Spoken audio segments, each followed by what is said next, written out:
Facebook, Instagram, and Twitter. What do these sites have in common? They allow us to interact and connect and share ideas with everyone around the planet. But however, 10 years ago, you would have asked me, what was Facebook, what was Instagram, what was LinkedIn, MySpace, and Reddit? But not in today's society. Social media, over the past 10 years, has become one of the largest modes of interaction between the average person, organizations, and businesses. So I'm going to provide you with this analogy first. So you sit down to lunch with a good friend, hoping to hear the latest news on what's going on. But instead, your friend's eyes are glued on to his or her iPhone screen.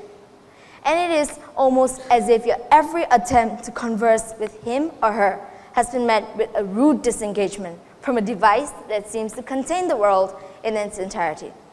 So I'm going to ask you, are our digital lives more important than our real ones? It's undeniable. We've got to admit it. We're hooked onto social media. And this trend is not going to go anytime, anywhere soon. But social media can be extremely beneficial, like allowing everyone to be close to relatives and family through online. But where do we draw the line? It's kind of scary to consider. But are we even thinking about what happens to our mental health after we use social media? There will always be every good and bad side to the effects that social media has on us. A shocking 57% of people are talking to online friends more than in real life, which shows that they spend more time at home being glued onto the computer screen rather than going out to find out what is actually going on. However, a more dire 48% of 18 to 34-year-olds are checking their Facebook accounts when they wake up, and 28% of these doing so before they have even gotten out of their beds. The most worrying thing is the effect that it has on us, the young generation.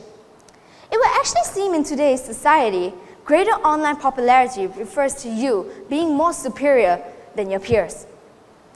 Youths are growing up in a self-obsessed world, where if you do not live up to a certain expectation, you're deemed inadequate and also promotes unnecessary self-criticism.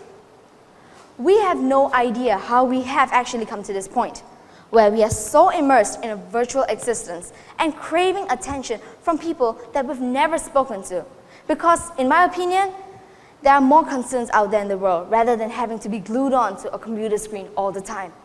But I can agree to an extent that social media can be a positive platform, especially connecting and sharing ideas with everyone around the planet.